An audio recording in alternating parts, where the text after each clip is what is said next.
Admiral Taman stared at the screen in his private office. The numbers didn't make sense. For 3 months now, his sensors had been picking up strange signals from Sector 447. According to all official records, that sector was empty space.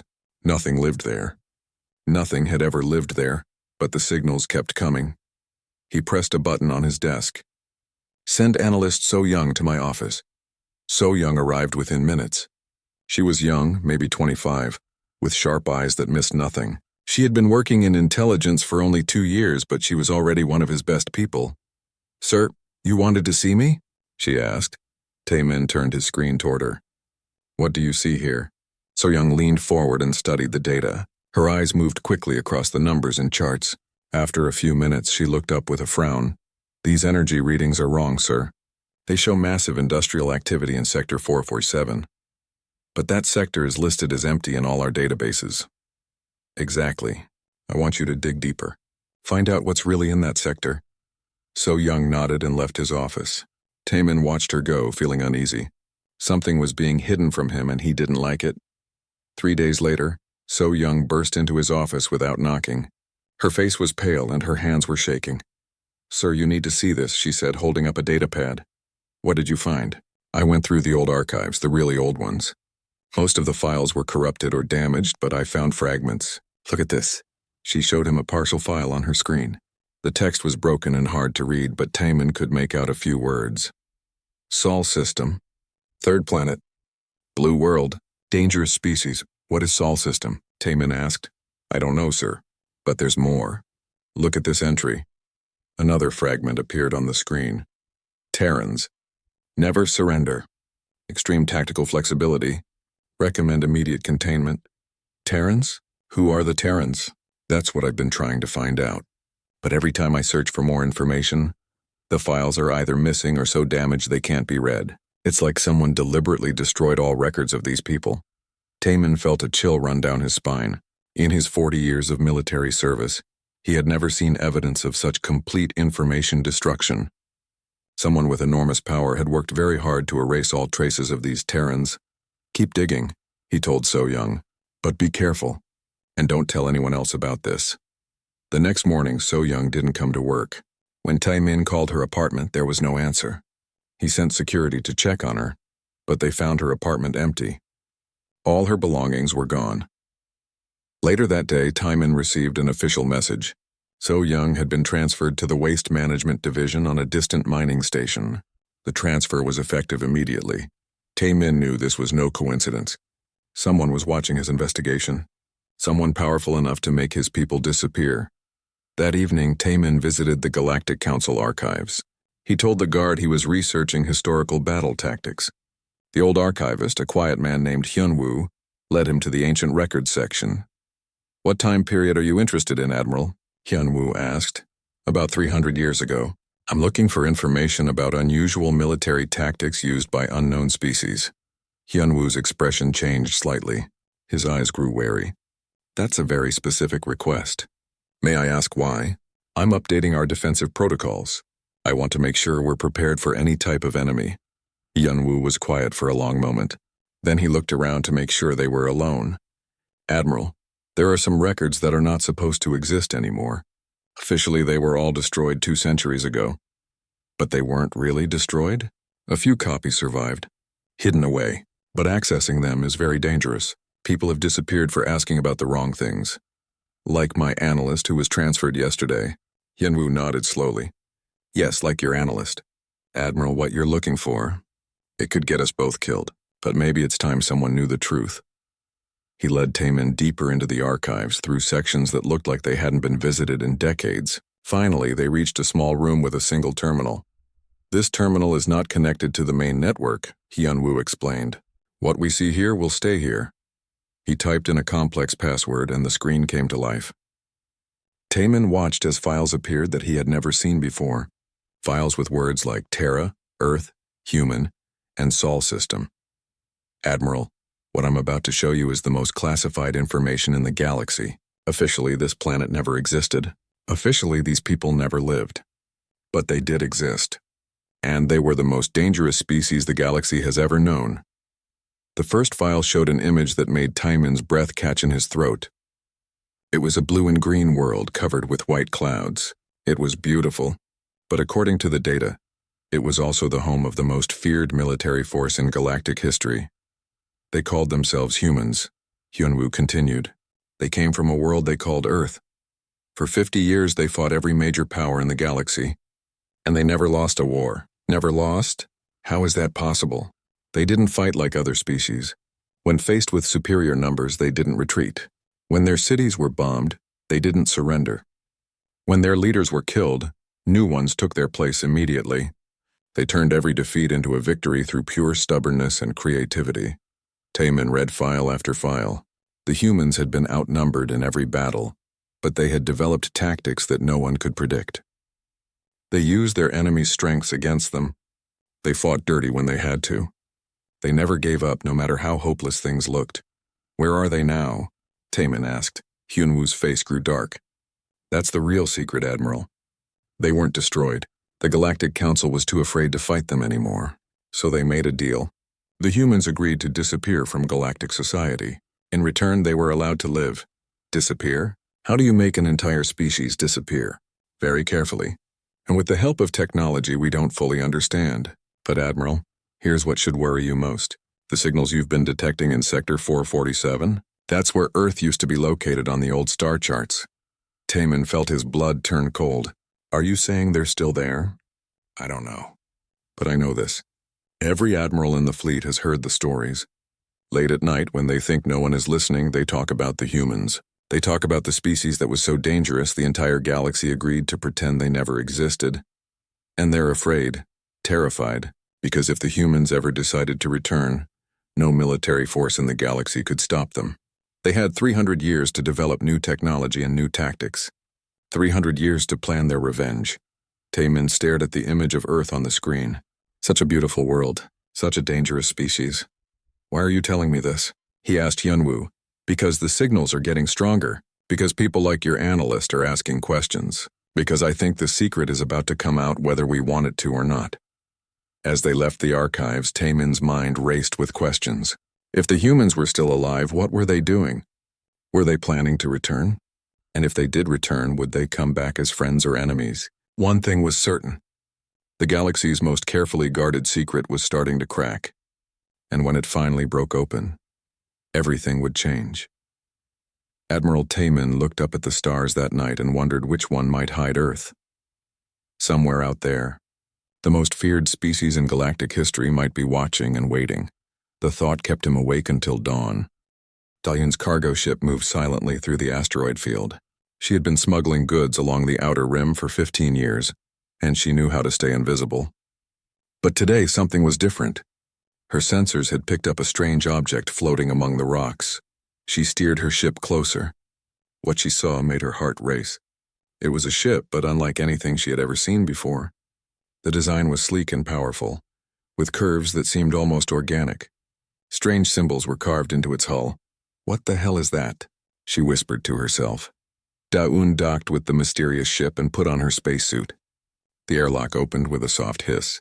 Inside, the ship was dark and cold. It had been drifting for a long time. She moved through the corridors with her flashlight looking for anything valuable. The technology was unlike anything she had seen. The walls seemed to be made of some kind of metal that felt warm to the touch, even in the cold of space. In what looked like the bridge, she found control panels covered with those strange symbols. She couldn't read them, but she recognized good technology when she saw it. This stuff would be worth a fortune on the black market. As she gathered equipment, she noticed something odd. There were no bodies on the ship. It was as if the crew had simply vanished. But in one room she found personal items, pictures of a blue and green world, images of strange creatures with only 2 eyes and no fur or scales. Dahyun had never seen beings like this before. They looked almost fragile, but something about their eyes suggested they were not weak at all. She loaded her ship with as much of the strange technology as she could carry and headed to her usual contact on Station Kepler 7 Mincio, ran the best information market in the outer systems. If anyone knew what this technology was, it would be her. Dahyun found her in her usual spot in the station's lower levels, surrounded by screens showing data from across the galaxy. Dahyun, what brings you to my corner of paradise? Mincio asked with a grin. I found something unusual. I need to know what it is. Daun showed her images of the technology and the strange symbols. Mincio's smile disappeared. She leaned forward and studied the pictures carefully. Where did you get this? She asked quietly. Derelict ship in the Helix Nebula. Why, do you recognize it? Mincio was quiet for a long moment. Then she pulled up a secure communication channel. There's someone you need to talk to. His name is Wu Jin. He studies things that the government says don't exist. An hour later, Daun met Wu Jin in a private booth at the station's cantina. He was a tall, thin alien with 4 arms and pale green skin. When she showed him the pictures, his eyes grew wide. This is impossible, he said. These symbols, I've seen them before. Where? In ruins on dead worlds, ancient sites that are supposed to be off limits. The official story is that they're just random markings left by primitive species. But I've been studying them for 20 years. They're not primitive at all. They're incredibly sophisticated. What do they say? I can only read a few words. But one word keeps appearing everywhere. Earth. It's the name of a world that never existed according to all official records. Daun felt a chill. What do you mean, never existed? 300 years ago, there are gaps in all historical records. Big gaps. Like someone deliberately removed information about an entire civilization. But if you know where to look, you can find traces. Ruins, technology, ships like the one you found. So who were they? They called themselves humans. And from what I can tell, every major power in the galaxy was terrified of them. Meanwhile, on the military world of Proxima Base, retired Commander Jin Ho woke up screaming. The nightmares had been getting worse for weeks. Always the same dream. A blue world under attack, ships falling from the sky, and beings who looked like the creatures in Daun's photographs, fighting with a fury he had never seen. In the dream, he was commanding a fleet attacking this blue world. But the defenders wouldn't give up. Even when their cities burned, even when their ships were destroyed, they kept fighting. They used tactics that made no sense. They turned their own destroyed ships into weapons. They fought like every battle was their last, and somehow they won. They always won. Jin Ho sat on the edge of his bed, sweating.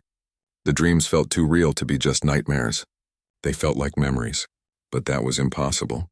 He had never fought beings like this, had he? He went to his computer and searched through old military records.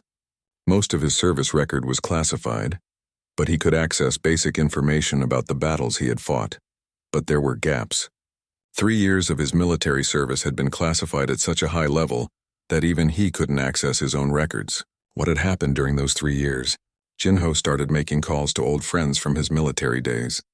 One by one, he found that they were all having the same nightmares. Dreams about a blue world and creatures who fought like demons. Captain Haiwan, who had served on the same ship as Jin Ho, agreed to meet him at a quiet bar on the station where they were both retired. The dream started 3 weeks ago. Haiwan said, always the same. We're attacking their world and they're making us pay for every meter of ground. Do you remember anything from those 3 classified years? Jin Ho asked. Nothing, but I found something interesting. I looked up our old ship's maintenance records. During those 3 years, we went through more ammunition and replacement parts than in the rest of our entire service combined. We were in heavy combat for 3 straight years. Against who? That's the question, isn't it? As they talked, other veterans from their unit began showing up. Word had spread quickly through their network. Soon, 12 men and women sat around the table, all sharing the same impossible story. They were all having dreams about fighting the same enemy, an enemy that official records said had never existed. I think someone erased our memories, said Lieutenant Sang-wook, the unit's former intelligence officer. But the process wasn't perfect. The memories are starting to come back. If that's true, Jin Ho said, then we fought in a war that's been erased from history, against people called humans. And we lost, added Haiwan quietly. Back on station Kepler 7, Da-un was meeting with more black market dealers. Word of her find had spread, and everyone wanted to see the ghost tech she had discovered. But the more people she talked to, the more disturbed she became. Half the dealers claimed they had never seen anything like it. The other half got very nervous when they saw it and quickly ended the conversation. One dealer, a shifty little creature named Baek-tu, pulled her aside after a failed negotiation. You need to be careful with that stuff, he whispered. I've seen similar technology before. People who deal in it have a habit of disappearing. Why? What's so dangerous about it? It's not the technology that's dangerous. It's what it represents. There are people in high places who will do anything to keep certain secrets buried. What secrets? The kind that could start wars or end them. Be careful, Dayun. Some knowledge is worth more than money, and some knowledge can get you killed. That night, Dayun sat in her ship staring at the strange artifacts she had found. The pictures of the blue world seemed to call to her. Something about those beings in the photographs made her feel sad, as if she had lost something important but couldn't remember what. She ran a deep scan on one of the devices she had taken from the derelict ship. The results made her gasp. The technology was not just advanced. It was impossible. According to her scans, some of the materials in the device shouldn't exist. They violated known laws of physics, but here they were, solid and real in her hands. Dayun made a decision. She would find out what happened to the humans, not for money, but because something deep inside her needed to know the truth.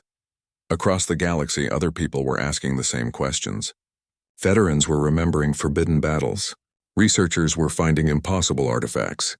And somewhere in the darkness between the stars, ancient signals were growing stronger. The secret that had been buried for 3 centuries was starting to surface, and when it finally emerged, it would change everything. In her dreams that night, Dayun saw the blue world too. But unlike the veterans, her dreams were not of war. She dreamed of walking on solid ground under an open sky, breathing air that didn't come from machines. She dreamed of a world where beings like herself could live free. She woke with tears on her face, mourning for a home she had never seen. Colonial Administrator Young-Soo had been managing settlements on the frontier world of New Haven for 8 years. It was quiet work, mostly involving supply shipments and minor disputes between settlers. But recently, he had noticed something strange about some of the colonists. There was a group of about 50 families who lived in the Northern Valley. They called themselves the Valley People and claimed to be refugees from a failed mining operation on a distant world. But their story never quite added up. For one thing, they were too organized. Most refugee groups struggled to build basic shelters and grow food. The Valley People had established efficient farms, workshops, and even a small school within months of arriving. They worked together like they had been preparing for this their entire lives. For another thing, they looked different from any species Young-Soo knew. They were bipedal, like many galactic races, but their proportions were unique. They had only 2 eyes positioned forward on their faces. Their hands had 5 fingers each, perfectly designed for tool use. Their bodies seemed fragile, but Young-Soo had seen them do incredibly hard physical work without complaint. Most strange of all, they seemed to know things they shouldn't know. When a plague hit the livestock on the colony, the Valley People immediately produced a cure that saved all the animals. When raiders attacked the settlement, the Valley People fought them off with tactics that impressed even Young-Soo's military security team. Young-Soo decided to investigate. He pulled up the official records for the Valley People's previous homeworld.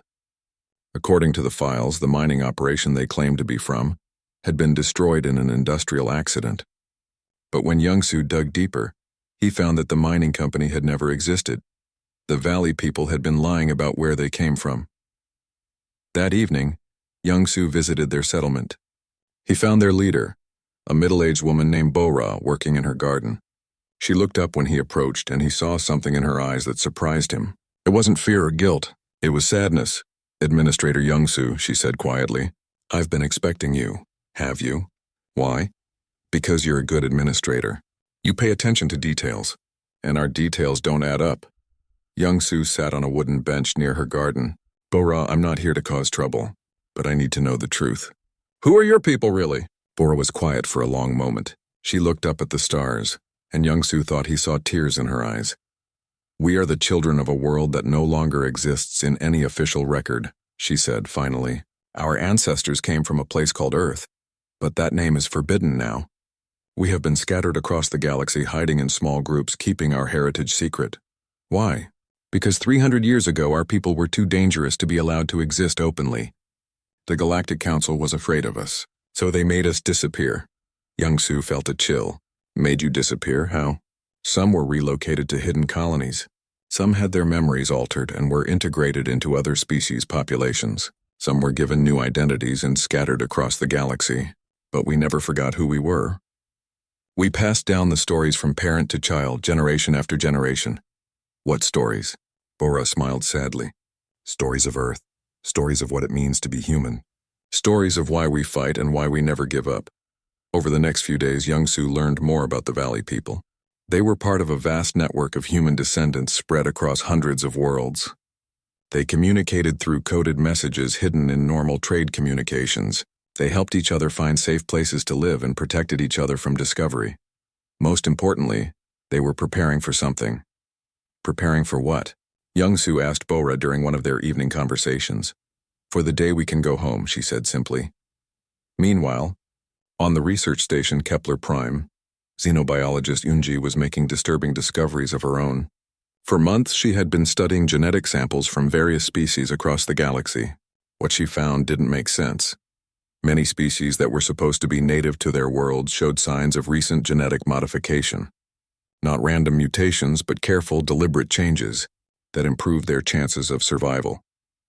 Someone with advanced knowledge of genetics had been guiding the evolution of entire species for centuries. Yoonji brought her findings to her supervisor, Dr. Kim Lee, but he dismissed them as analysis errors. When she insisted on pursuing the research, she was transferred to a different project. But Yoonji couldn't let it go. She continued her research in secret. What she discovered was incredible. The genetic modifications followed patterns that suggested a single source. Someone with incredibly advanced knowledge of biology had been secretly helping dozens of species survive environmental disasters, resist diseases, and adapt to new worlds. But who had the knowledge and resources to do this on such a massive scale? The answer came when Yoonji found a correlation between her genetic data and the locations of human descendant communities. Every species that showed signs of guided evolution lived near hidden human settlements. The humans weren't just hiding. They were actively protecting and helping other species across the galaxy. Yoonji realized she had stumbled onto something that could change galactic politics forever. But before she could report her findings, she received an unexpected visitor. The woman called herself Na-young, and she claimed to be a diplomatic courier. But when she showed Yoonji her credentials, they were like nothing the scientist had ever seen. They gave her authority to access any research facility and requisition any resources she needed. Dr. Yoonji, Na-young said, your research has attracted attention from people who prefer to remain in the shadows. They would like to meet with you. Who are they? People who have been watching over the galaxy for a long time. People who remember things that others have forgotten. Na-young led Yoonji to a small ship that didn't appear on any of the station's sensor readings. Inside, she met a man who introduced himself as Seok-jin. He was tall and lean with the same unusual proportions she had noticed in the genetic samples she had been studying. Dr. Yoonji, Seok-jin said, you have discovered something that we have worked very hard to keep secret. The question now is what we do about it. Are you human? She asked directly. Seok-jin smiled. I am a descendant of humans, yes. My great-grandfather was born on Earth before the hiding began. Why have you been helping other species? Because that's what humans do. We protect those who can't protect themselves. We solve problems that others can't solve. We build bridges between different peoples. But you're doing it in secret. Why not work openly? Seok-jin's expression grew serious. Because the galaxy isn't ready for us yet. 300 years ago, we scared them so badly that they erased us from history. If we revealed ourselves now, there would be panic. Wars might start. Billions could die. So you work from the shadows. We guide. We protect. We prepare. And we wait for the right time to step back into the light. Seok-jin showed Yoonji maps of the galaxy that marked human communities on hundreds of worlds. Each community was small, usually no more than a few hundred people. But together they formed a network that spanned known space. We call ourselves the Children of Terra, Seok-jin explained. Terra is another name for Earth. We are her sons and daughters scattered among the stars but never forgotten. What are you preparing for? The return. Someday when the galaxy is ready, Earth will reveal herself again. When that day comes, we will be ready to help our parent world take her place in galactic society. When will that be? Seok-jin looked out the ship's window at the stars. Soon, I think. The signs are all there. People are starting to ask questions. Old memories are surfacing. The secret is too big to stay hidden much longer. And what happens when Earth returns? That depends on how the galaxy receives us. We hope they will welcome us as friends. But if they try to erase us again, Seokjin didn't finish the sentence, but Yoonji could see the steel in his eyes. The humans had learned much during their 3 centuries of hiding. If they were forced to fight again, they would be ready. Over the following weeks, Yoonji learned more about the human network. They had people in governments, militaries, corporations, and research institutions across the galaxy. They didn't seek power for its own sake, but they positioned themselves where they could do the most good. When disasters struck, human descendants were always among the first responders. When species faced extinction, mysterious benefactors appeared with the resources needed for survival. When wars threatened to destroy entire civilizations, diplomatic solutions somehow emerged. The humans had been the galaxy's secret guardians for 3 centuries.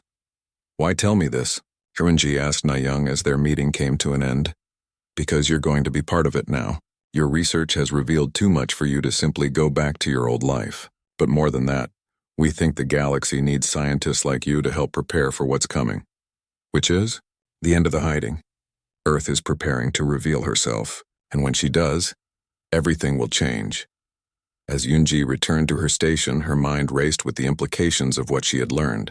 Somewhere out there, humanity's parent world was getting ready to emerge from 3 centuries of concealment. The most feared species in galactic history was about to return. The question that kept her awake at night was simple. When the humans finally reaved, Supreme Admiral Chang Wu sat in his private study, staring at a locked safe that hadn't been opened in 20 years. Inside that safe were the 3 most classified documents in galactic history. Documents that only he and 2 other people in the entire galaxy were authorized to read. Tonight, for the first time in decades, he was considering opening it. The reports had been coming in for weeks. Strange signals from empty sectors of space, veterans having nightmares about battles they couldn't remember, archaeological discoveries of impossible technology. Someone was asking questions about things that were supposed to stay buried forever. Chang Wu had been Supreme Admiral for 15 years. Before that, he had served as a regular fleet commander for 30 years. In all that time, he had never told anyone the truth about the greatest military secret in galactic history. But secrets had a way of wanting to come out. And this secret was bigger than most. He walked to his safe and entered the code that only 3 living beings knew. The heavy door swung open, revealing 3 thin folders.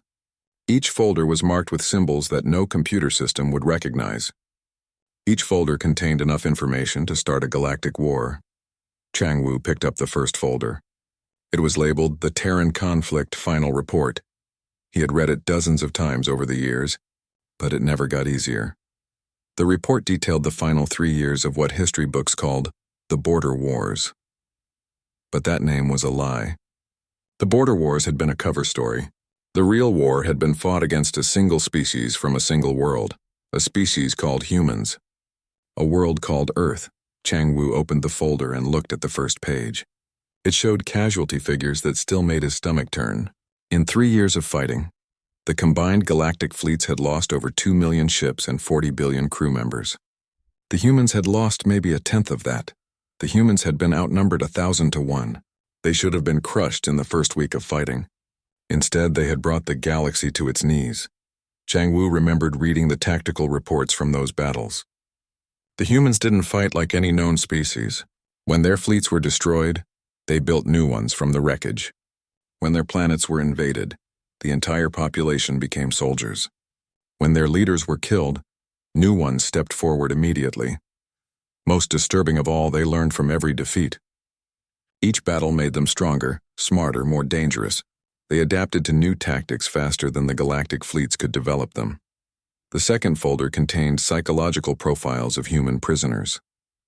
Chang Wu opened it reluctantly. He had always found these reports the most disturbing part of the archive. The humans they captured were not cruel or evil.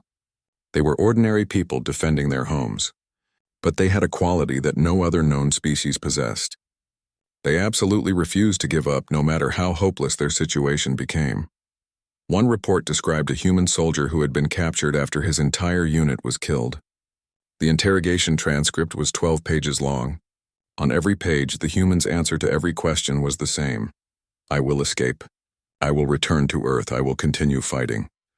The soldier never broke. Even when offered comfortable treatment as a prisoner, his answer never changed. Eventually, he did escape. 3 months later, he was captured again, leading a group of human refugees in an attack on a supply depot. When asked why he had returned to fighting instead of hiding safely, his answer was simple: because I'm human. That attitude had been universal among the humans. Surrender was not in their nature. Defeat was temporary. As long as even one human survived, the war would continue. The third folder was the one that Chang Wu had trouble opening even now. It contained the final decision of the Galactic Council, the decision that had ended the war but created a secret that had haunted him for 40 years. The Council had 3 options. They could continue fighting until one side was completely destroyed. They could surrender to the humans and accept whatever terms they offered. Or they could find a third way. They chose the third way.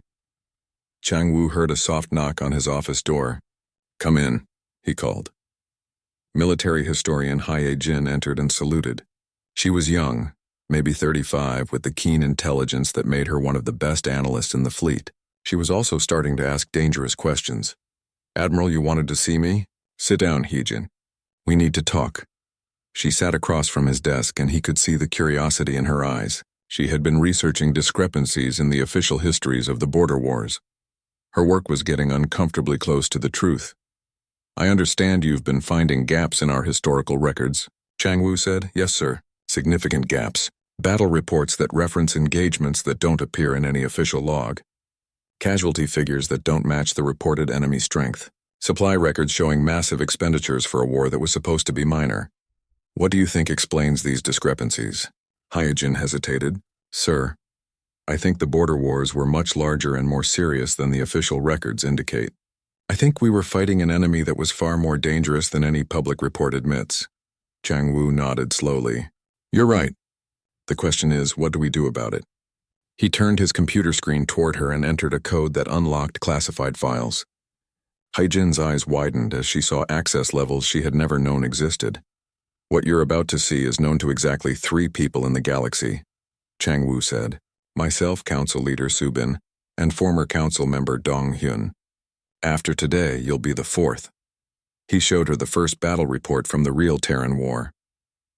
Hye-jin read in silence, her face growing pale as she absorbed the information.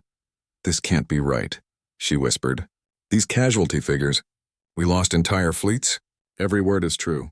The humans weren't just another species trying to expand their territory. They were the most effective military force the galaxy had ever encountered." Chang Wu spent the next 2 hours walking Hye-jin through the real history of the Terran War. The impossible victories.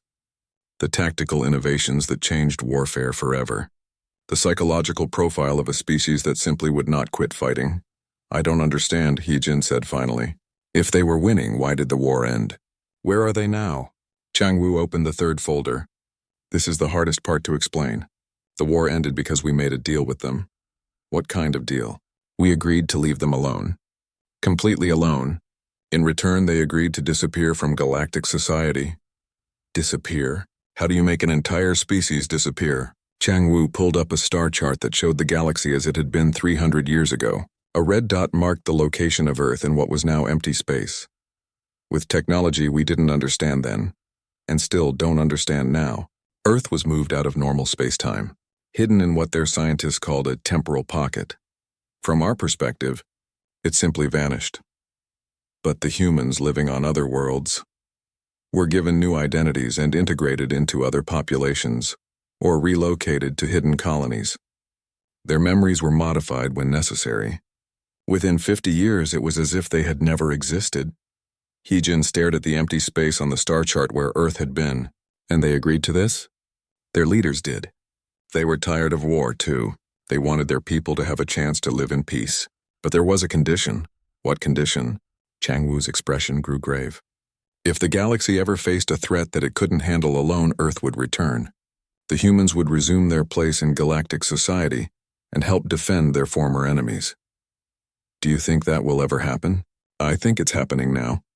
The signals that Admiral Taemin has been detecting, the strange technology showing up in the outer systems, the reports of impossible archaeological finds. I think Earth is preparing to reveal itself. Hye-jin was quiet for a long moment. Admiral, if the humans return, what kind of reception will they get? That's the question that keeps me awake at night. 300 years ago, we were so afraid of them that we erased them from history. Now they've had 3 centuries to develop new technology and new tactics. If they wanted revenge, he didn't finish the sentence. They both understood the implications. But do they want revenge? Hyojin asked. Changwu thought about the psychological profiles he had read.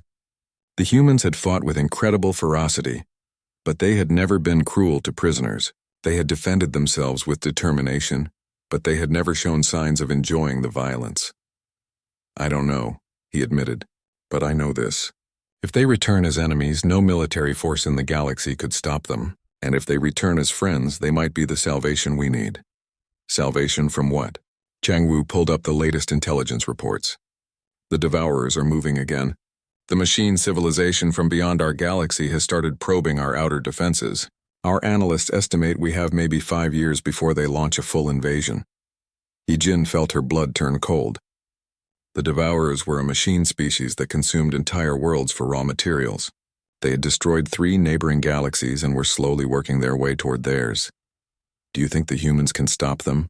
I think the humans are the only ones who might be able to stop them.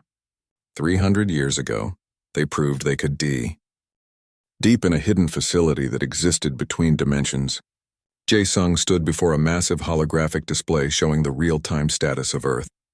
For 300 years, he had been the guardian, watching over humanity's homeworld while it developed in isolation. He was old now, even by the standards of his genetically enhanced species, but his job was almost finished. The signs were everywhere. The galaxy was asking questions. The hidden network was reporting increased activity, and most importantly, the external threat that Earth's return was supposed to address was finally approaching. The Devourers had been detected at the edge of the galaxy. Jae-sung pressed a control, and the display shifted to show Earth itself. What he saw still amazed him even after all these years. The planet that had been hidden away was no longer the world that had fought the Galactic Council 3 centuries ago. It was something far more incredible. The temporal acceleration field that surrounded Earth had allowed the planet to develop at 10 times the normal rate. While 300 years had passed in the outside galaxy, 3,000 years had passed on Earth.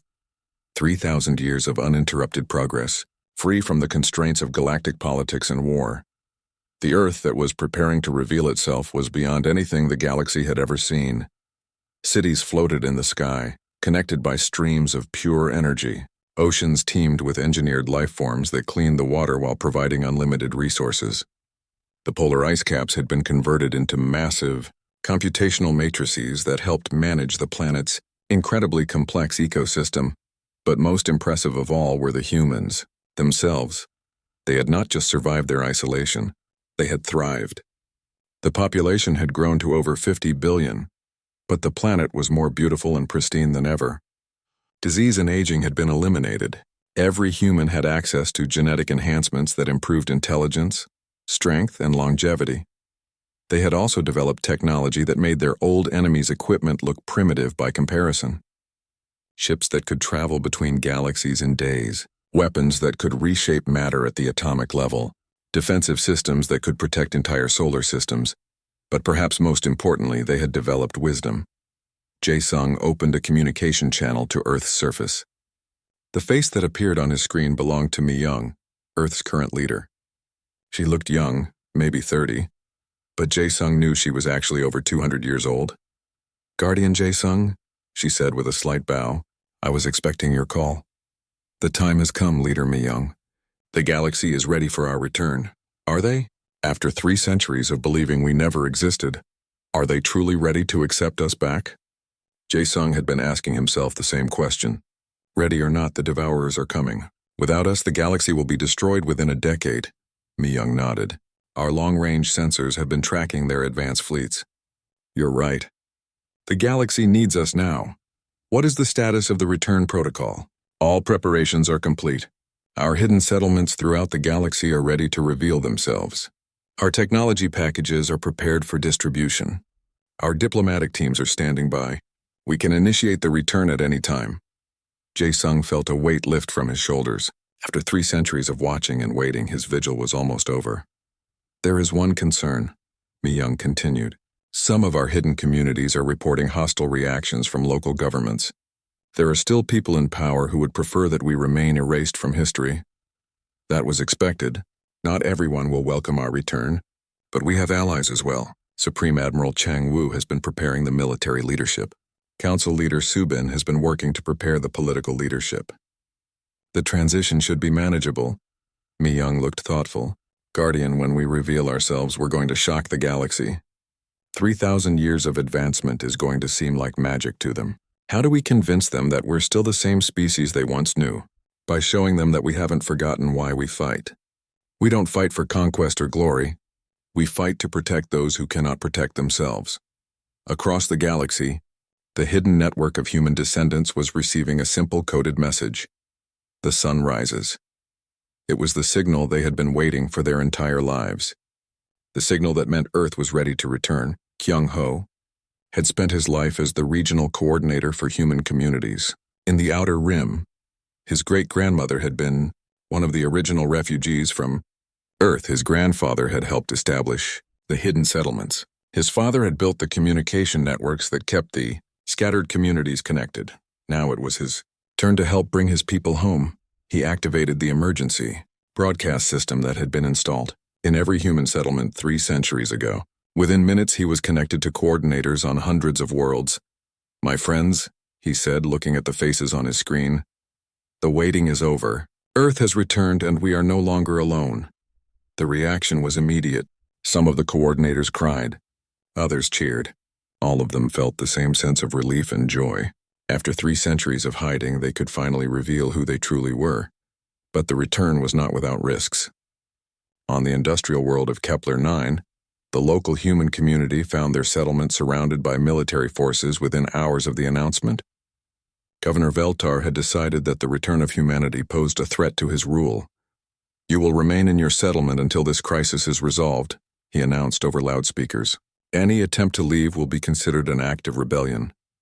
The community leader, a calm woman named In-suk, stepped forward to address the soldiers. Governor Veltar, we have lived peacefully on this world for over a century. We have contributed to its prosperity and defended it from raiders. Why do you treat us as enemies? Because your people destroyed half the galaxy 3 centuries ago, Veltar replied. I will not allow you to do it again. In-suk shook her head sadly. You know nothing about our people or our history. But you will learn. She raised her hand and something remarkable happened. The weapons in the soldiers' hands simply stopped working. Not broken or damaged, but simply non-functional. The vehicles surrounding the settlement shut down. Even the communication equipment went silent. We have had 3 centuries to prepare for this moment, In-suk said calmly. We hoped it would not be necessary to demonstrate our capabilities, but you have forced our hand. Within hours, similar demonstrations were occurring on dozens of worlds. Human communities that had appeared defenseless for generations were revealing technology that made local military forces obsolete. But in every case, they used only the minimum force necessary to protect themselves. No one was killed. Property was not destroyed. They simply neutralized threats and then offered to negotiate. Meanwhile, in the depths of space near where Earth had once been, something impossible was happening. Space itself was bending and twisting as the temporal pocket that had hidden Earth for 3 centuries began to open. Captain Sun Woo commanded the first ship to emerge from Earth's hiding place. The UES Harmony was unlike any vessel the galaxy had ever seen. It was 5 kilometers long, but it moved through space like a living thing. Its hull seemed to shift and flow, adapting to conditions in real time. More ships followed. Dozens, then hundreds, then thousands. An entire fleet emerging from nowhere, representing technology that was centuries beyond anything in the known galaxy. But these were not warships coming to conquer. They were exploration vessels, medical ships, construction platforms, and diplomatic transports. Earth was not returning to make war. Earth was returning to heal a galaxy that was about to face its greatest threat. The first official contact came when Sun Woo's ship approached the main Galactic Council station. The station's sensors couldn't even classify what they were seeing. The ship's energy readings were off the scale, but it was broadcasting peaceful intentions in every known language. Supreme Admiral Chang Wu was waiting when Sun Woo materialized on the station's main docking bay. The human captain looked exactly like the beings in the old classified files, but there was something different about him, a sense of confidence and wisdom that hadn't been there 3 centuries ago. "Admiral Chang Wu," Sun Wu said with a slight bow, "Earth has returned as promised. We come in peace and friendship, offering our assistance to the galaxy in its time of greatest need." Chang Wu felt tears in his eyes. "Welcome home, Captain Sun Wu. We have missed you." Over the following weeks, the galaxy struggled to accept the impossible reality of humanity's return. Some worlds welcomed them as saviors, others feared them as conquerors. But as the human communities began sharing their advanced technology and knowledge, attitudes began to change. They cured diseases that had plagued species for millennia. They solved resource shortages that had caused wars for generations. They offered diplomatic solutions to conflicts that had seemed impossible to resolve. Most importantly, they began preparing the galaxy for the coming war against the Devourers. The machine fleets from beyond the galaxy were vast and powerful, but humanity had spent 3,000 years developing weapons and tactics, specifically designed to fight such enemies. They had learned from every battle their ancestors had fought, and they had prepared for every possible threat.